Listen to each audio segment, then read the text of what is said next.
Very much. Thank you very much.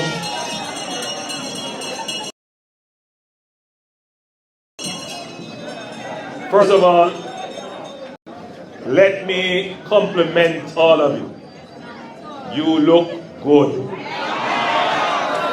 You look beautiful. I feel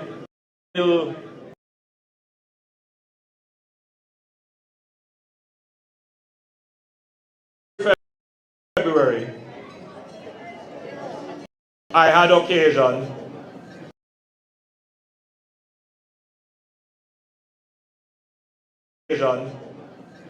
to establish a review panel for the party. We went around to various constituencies and we interviewed the workers, management team members, the leaders of the constituency themselves, and that gave me a very comprehensive view of the state of the party. Now, let me be clear with you that gone are the days when the political party is viewed as an informal. The political party is formally recognized in the legal framework of our democracy. Our party has to be registered and it has to give a report. The party is an institution.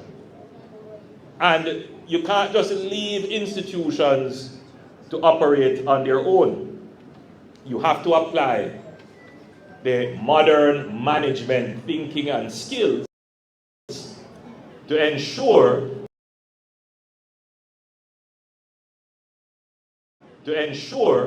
that the party is strong. We can't have a political organization where it is only election time that we call upon the workers.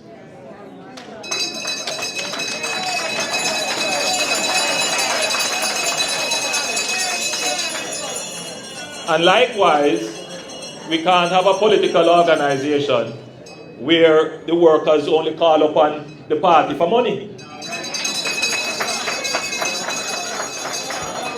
It is more than that. And for a while, we saw that there was a disconnect between the workers and the party. And that happened because for 2 years, the party was not able to bring its workers and the leadership together because of the COVID pandemic. Our reality. It's just totally disappeared. And we are here now with some of the impacts of it, which we don't recognize and attribute to it. But when we did our surveys, we found that little disconnection. And what was happening is that the workers were becoming very transactional. Meaning, me nah do nothing unless me get something.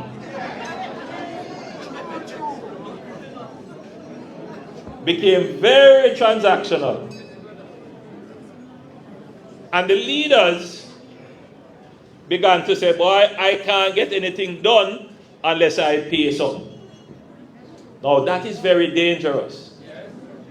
Because no political organization, no matter how rich it is, can pay its workers to defend and promote good governance and democracy.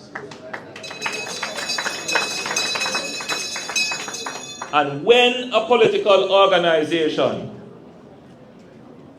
becomes only about what I can get, then it will become a predator to the state.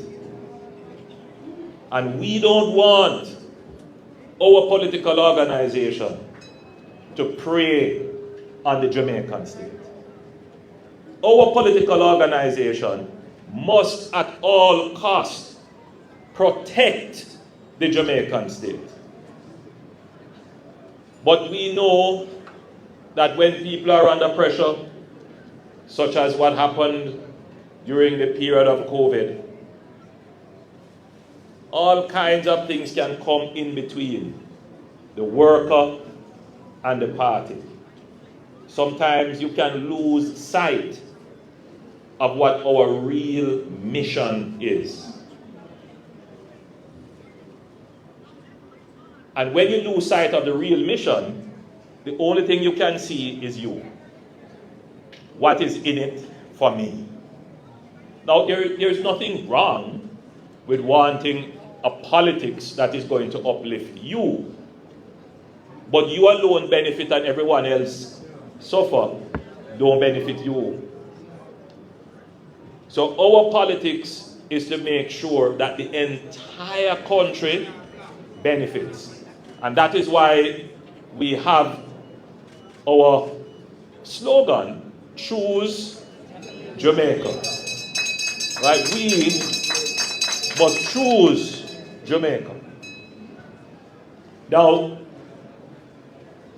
you know, I'm going to write a book. I have several ideas for books, and I haven't had the time to really put pen to paper. I did a thesis, and well, that was a lot of work. But I do have some ideas that put themselves into context.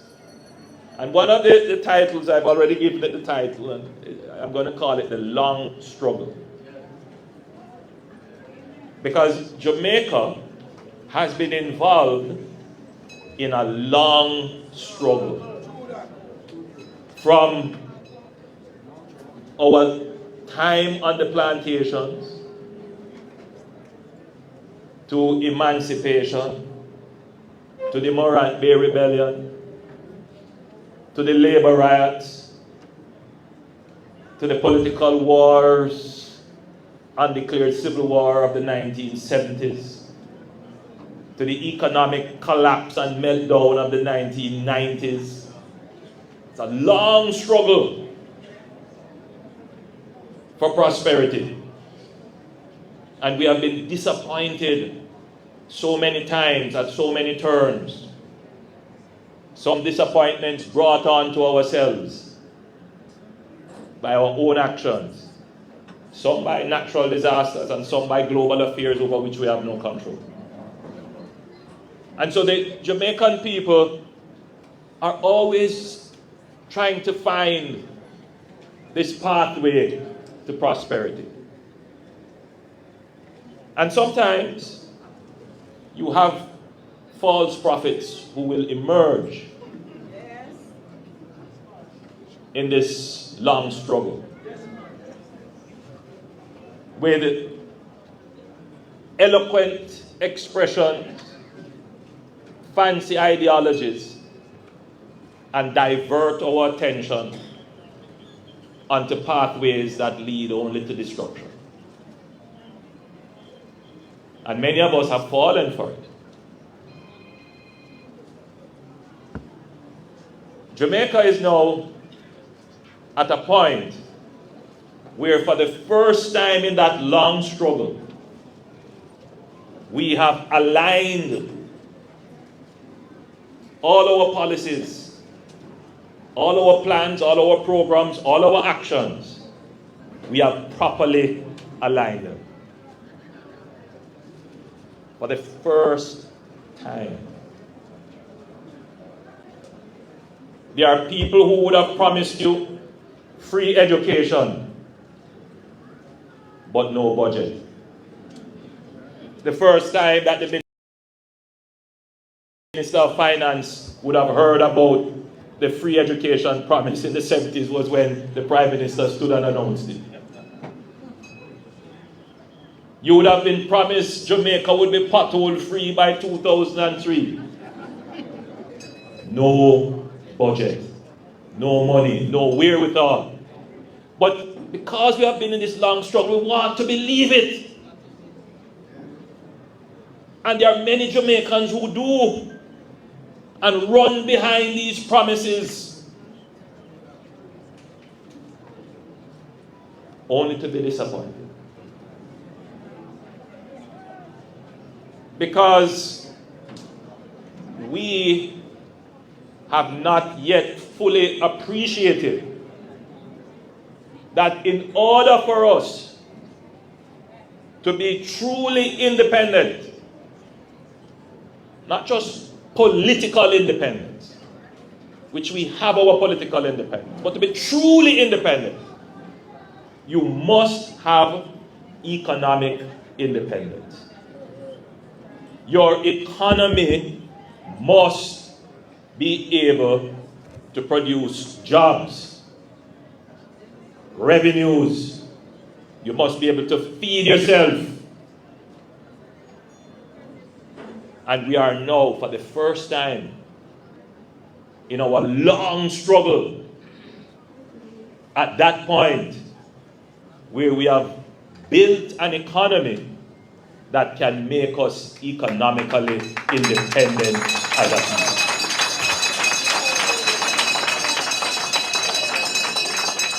For the first time, we are not there yet, but we are on the right path in the long struggle to get there.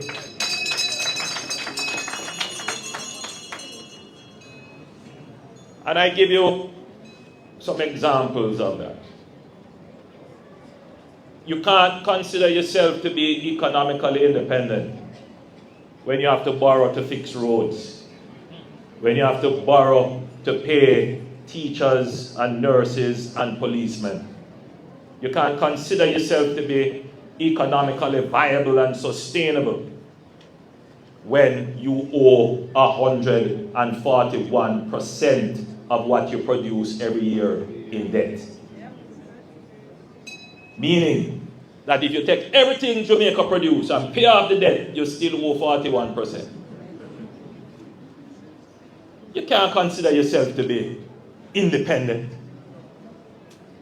Well, today, our debt compared to what we produce is 68%. Meaning that if we take everything we produce this year and say we're going to pay off the debt, we can pay off the debt and still have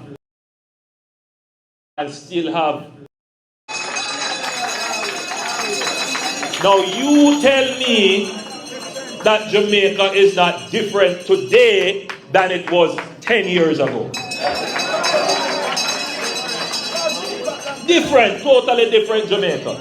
It don't mean we don't have poor people. It don't mean we don't have bad houses and bad roads.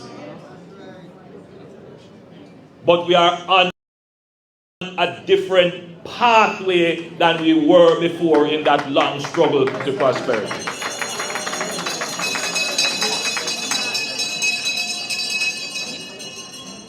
In 2015, the unemployment rate was something like 13%. Today, the unemployment rate is 3.5%. It doesn't mean that there are not people out there who want jobs and can't get jobs.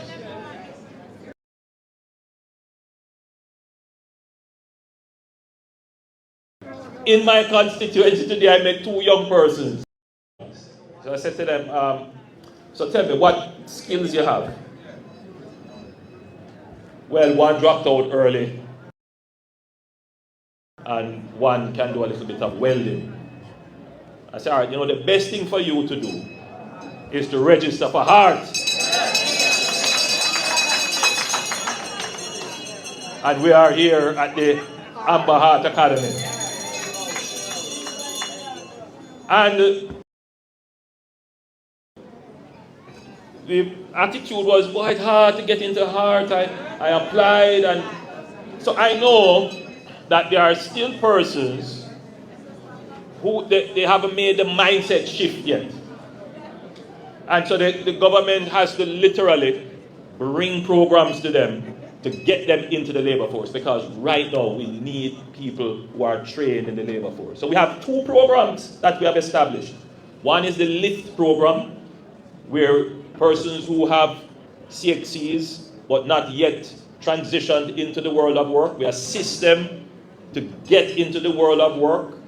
We give them almost like an apprenticeship, or better yet, they get an internship, and that gives them a little bit of experience, so employers can say, oh, you have work experience, yes, we can hire you. And that program is ongoing, and I go around. I was in Christiana on Friday, and I went to a police station there in Christiana, and I met two workers from the LIFT program. In fact, one of them had left the LIFT program but came back to volunteer. Yes. And we then set up another program called the CARE program, which would assist those who didn't have the CXCs but who are interested to work. They would get stipend and bus fare and lunch. Very good. And so these are some of the programs that we are doing. But if you listen to some people talk, it's as if nothing has happened and nothing is going on. And what you have to be careful of is that those persons, some of them are not going out to seek the information. Some of them are very negative and pessimistic because they have been in the long struggle for so long that they can't reorient their minds to the new pathway that we are on, that they are very negative, and they feed into the negativity of the opposition that reinforces their negative outlook and keeps them trapped in a negative view when there are opportunities out there waiting for them, if only they would relieve themselves of the negative burden and just reach out and get those opportunities. And so those persons, we are not giving up on them. We are still reaching out to them and say, please, my friends, choose Jamaica. Choose to be positive.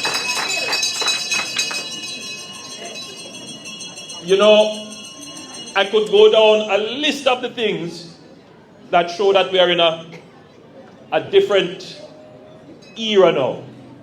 But the one thing I'm going to mention is that 10 years ago, if we polled this group and we said to you, the current murder rate per 100,000, meaning how you interpret the murder rate, is that if 100,000 persons were gathered, how many persons in that 100,000 would be killed, be murdered?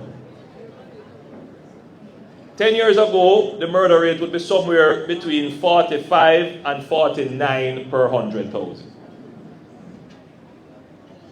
So there's a useful statistic to compare what is the probability of, within a population of 100,000, how many persons are likely to be killed in country A versus if you gathered another 100,000 people in country B. So the murder rate in the United States, if you take 100,000 people there, it would be something like 3.6. In Jamaica, 10 years ago, it was between 45 and 49. See how high it was? But if I polled inside here and I said to you, do you believe that the murder rate in Jamaica would fall in 10 years? My guess is that 70% of the people would say no. Because even now there are those who still refuse to believe that crime and murder is going down.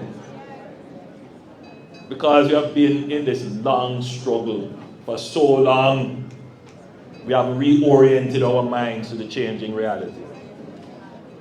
But I read a comment, a rather belated comment,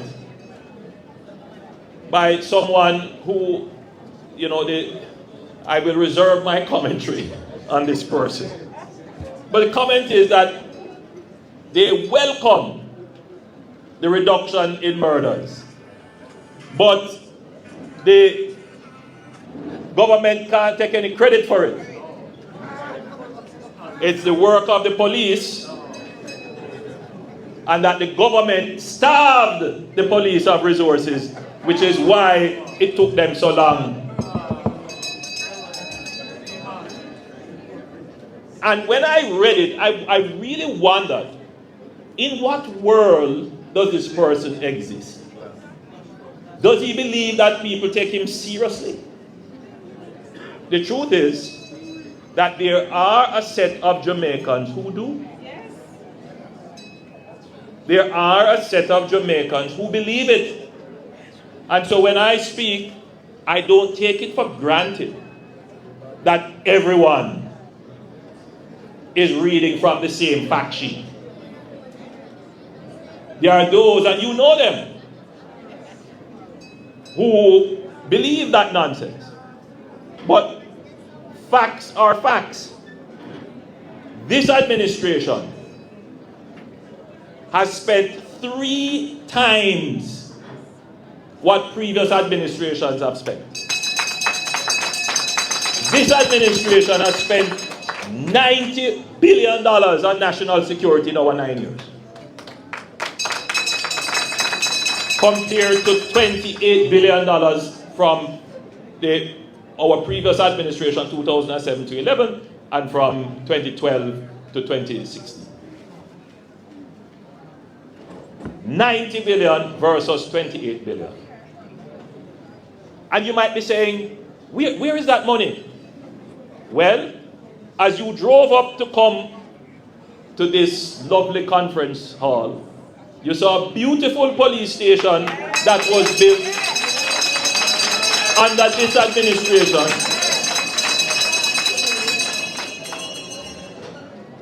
Our former Minister of National Security is here with us. His name is Bobby Montague.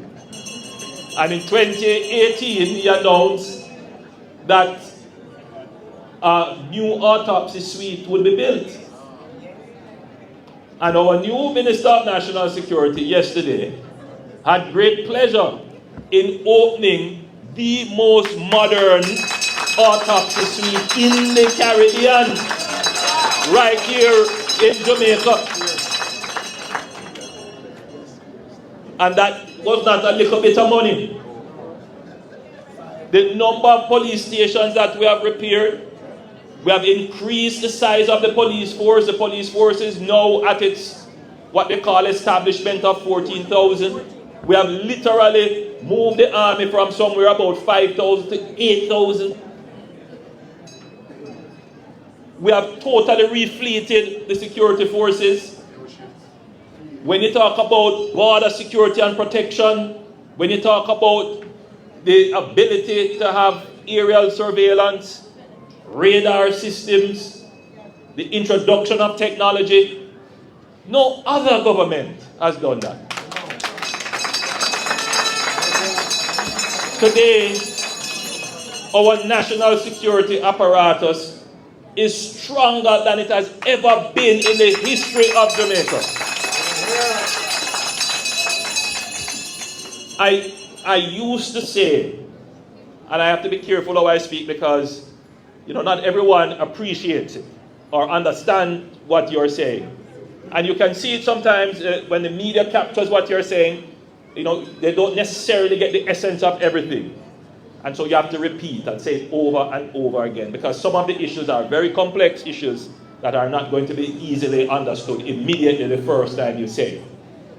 But we laid out our plan in what is called Plan Secure Jamaica. And we said in Plan Secure Jamaica, in the conversations that we had with the public, that the crime situation is such that the criminals, the organized gangs, had greater capacity than the police. They had greater capacity in mobility, greater capacity in communications, they had international connections, they had a lot of resources, They had stronger connections in communities. And with all of those, they were able to set up criminal networks. And they used violence for profit. They made sure that they were bringing in guns as the tools of violence to secure profit. The Jamaican state was weak relative to criminals. This administration recognized that. No matter how I said it before for the last 8 years, it was never captured in any editorials. Because the people who write don't think like that. What this administration did, very quietly and very strategically, was to build the capacity of the Jamaican security apparatus to know where it is now greater than the powers of the gangs and criminals. We are now able to overcome them. So they commit crimes and believe we don't know, or we're not going to find them. They believe we don't have the forensic to find them. They believe we don't have the intelligence to know what they are doing. They believe we don't have the communications to hear what they are doing. They believe we don't have the ships, the maritime patrol vessels, the maritime patrol aircraft to see what they are doing. We have built out the capacity and we will continue to build it out. There must be no gang that is stronger than the Jamaican state. No criminal that can challenge the Jamaican state. Your administration, your government that I administer, built out that capacity. There has never been, in the last 30 years, a time when for 3 consecutive years, the main index of safety and security, the murder rate, has declined. Never ever been a time. This is now the 3rd year of significant decline. In 2023, we had a 7.5, almost 8% decline in murder rates. In 2024, we had a 19.3 or something like that percent, almost 20% decline in murder rate. As of today, we are 44.3% lower in murders today than last year this time. Today I made an appeal to all our young men, all our criminals. I've been very clear about what we're going to do. Put down the gun. Come out of crime. We have changed the reward-risk function of crime. Before, if you get involved in crime, it is likely you get a big reward and you enjoy it. Not so today. And not only have we invested in our national security technology and buildings and our officers and leadership and doctrine, but we have invested in strengthening our partnerships with our major development partners, particularly the United States. So all of those who feel that they are safe in other countries, they make a mistake. All of them who believe that they can go to other countries and send back guns here and order murders here, we are strengthening our relationship with all the countries where we know Jamaicans are, because even if you are there, we are going to get you.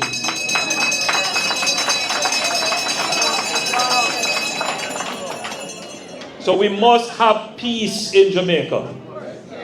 That long struggle, right, in the 1960s, our murder rate was lower or about the same as the murder rate of the United States. It started to rise in the 70s, leveled off in the 80s, and then got out of control in the 1990s. And we have become accustomed to it, to the point where, you know, the opposition suggests that the murder rate that we have is normal in a free and democratic society.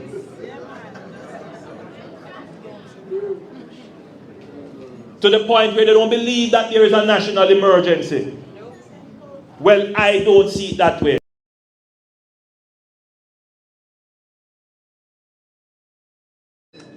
we are on our way to being able to sleep with our windows and doors open. Because that is the true destiny of Jamaica, that we must be a safe and peaceful country because we are a peaceful people. So, Jamaica 10 years ago is not the same as Jamaica today. Jamaica today is on the path. We are better than we were 10 years ago. The last thing I will say to you is a reduction in poverty.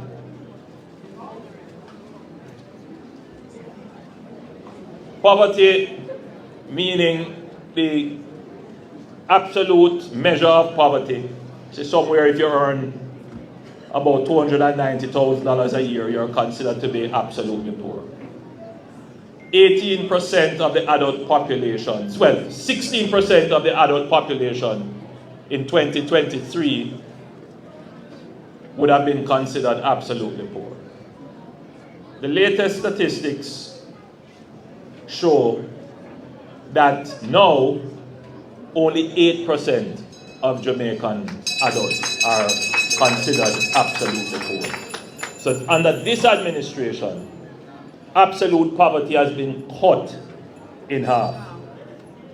Now, as I put all of this on the table, I am the first to say to you, we have accomplished a lot, but we still have a lot more to do.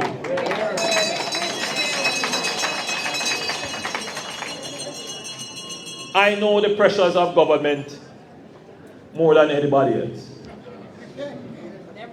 Government is not easy. There's a lot of balancing that you have to do.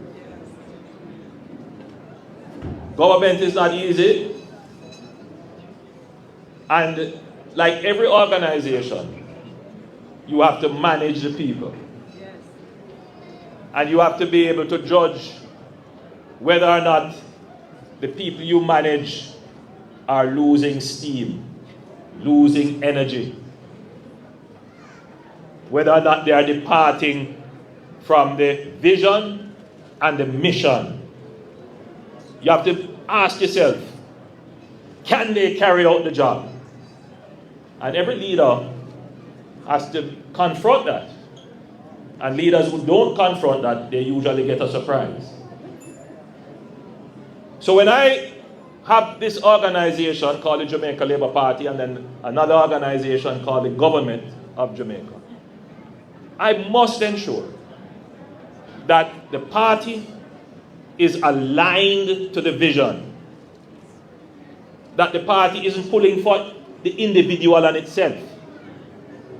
That the workers understand what our mission is in this long struggle.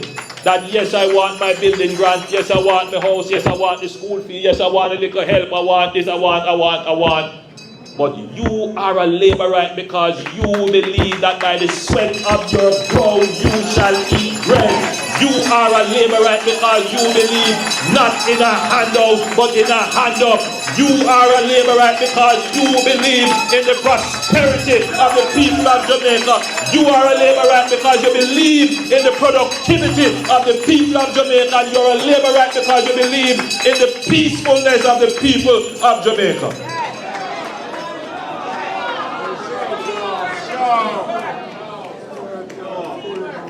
You're not just here for what you can get, but you are here to support this mission of building Jamaica that we all want to see. You are here because you choose Jamaica. So I have to get my workers aligned. And one of the misalignments was that our workers somehow didn't feel as appreciated. And appreciation is a simple thing.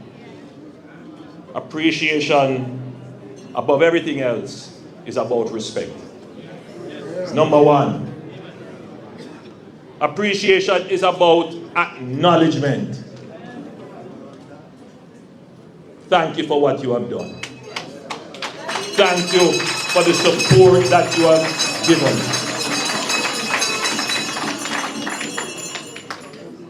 And acknowledgement and appreciation doesn't mean that you have to be cult-like,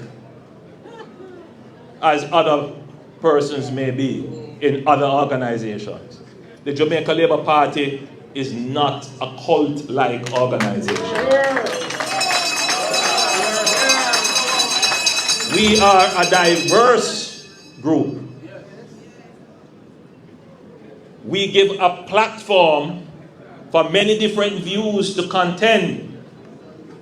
But everybody read a script and everything comes together as a beautiful story of the Jamaican experience.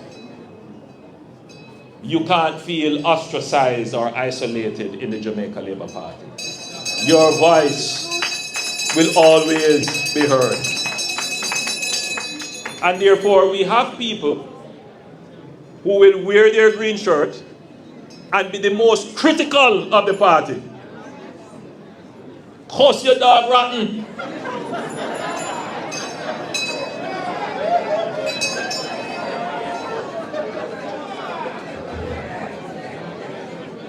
You have people who say, I don't agree with this policy. It should be so. But that's the beauty of a democratic organization. We resolve issues like a family. So everybody has their own views and we work it through. But that is what makes us richer. That is what makes us more attractive to the electorate and indeed to other members of the other organizations who have found a home and a place in the Jamaica Labour Party. At the end of the day, we are Jamaica's party.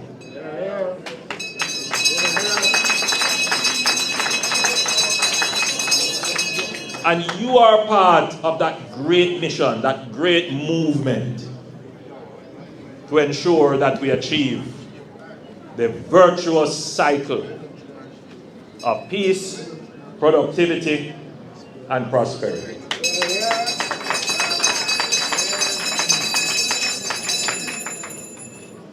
We are your voice. We represent your vision. You will vote for us. Yes. And when you vote for us, it will be your victory. When the Jamaica Labour Party wins, Jamaicans win. Everybody wins. Because our party has never set up the Pickers Guild Committee. Our party has never set up any committee to exclude anyone from employment or from public office unless they were a card-carrying member. No. So, as I close my presentation to you, which is simply to say thank you. Thank you for your service. Thank you for your support.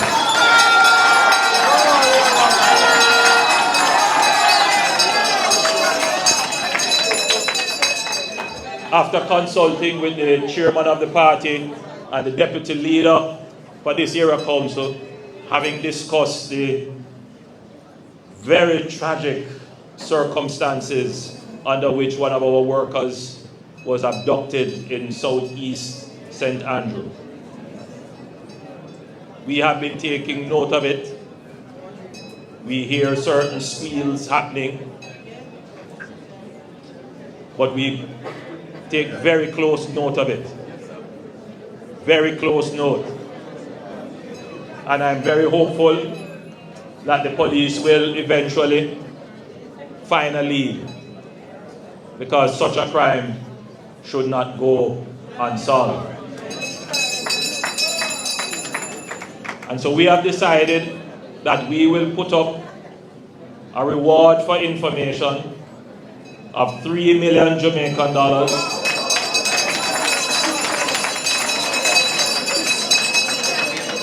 for information leading to the arrest of those persons who abducted our worker.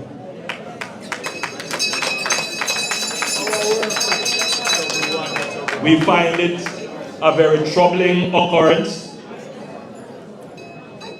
and we do not intend to stop until we find out who are the people behind it, whomever they are connected to. So with that, my family, again, I say thank you. God bless you, and choose Jamaica. Seaview Road never get fixed. Mount Airy to McGlashy never get fixed. Castle Drive never gets fixed. Rock Pond never gets fixed. We saw poverty has dropped to a historic low of 8.2%, and we are building houses for our most vulnerable through the new social housing program. And today, we boast a 42% reduction in murders. Mr. Prime Minister, we are truly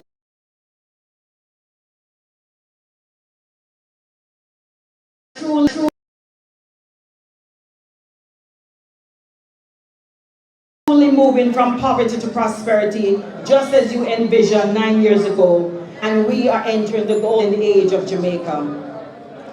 But today, I know you listen to everything I say. This is under the leadership of Andrew Holness, Dr. the Most Honorable Andrew Holness.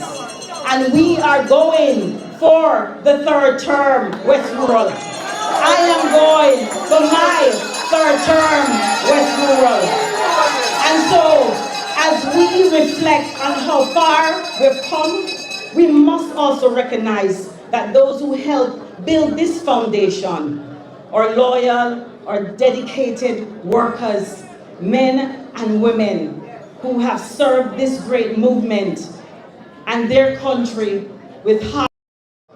Many of you began your political journey at a time when it was not popular to be a laborite. I recall so many stories. Persons here in West Rural will tell me that there are times that they would hide. You know, people will come up to me and whisper and say, I'm one of you. And I have lived to see where people can proudly put on that green shirt with Jamaica Labour Party on it and say, show our labor rights wherever they go. You have worked hard through the political turbulence of 1970s and 80s. And somebody said I was young. I'm not young. I remember the 1970s and 80s when, you know, to wear color like green was, you know, you would be politicized or other things would happen to you. And so, a death wish, as you would say. And so I want to commend the long-serving worker of the Jamaica Labour Party for your dedication and for your service. Many of you for over 40 years, and you're still working today. I don't want to call any names, but I have workers in this room who call me every week who work for this party just to give me strength to just go on. And I have to say thank you to all of you who call me just to check on me to make sure that I'm okay. I want to thank you. Your contribution is not just political. I want you to know that your contribution is foundation. You have laid the groundwork that we now walk. We are seeing a new Jamaica. I moved back here about 20-something years ago, and I want to see the Jamaica that I am seeing now, and it's because of our leader. Today, we are here to celebrate the strong, resilient backbone of the Jamaica Labour Party. You, the workers of the party,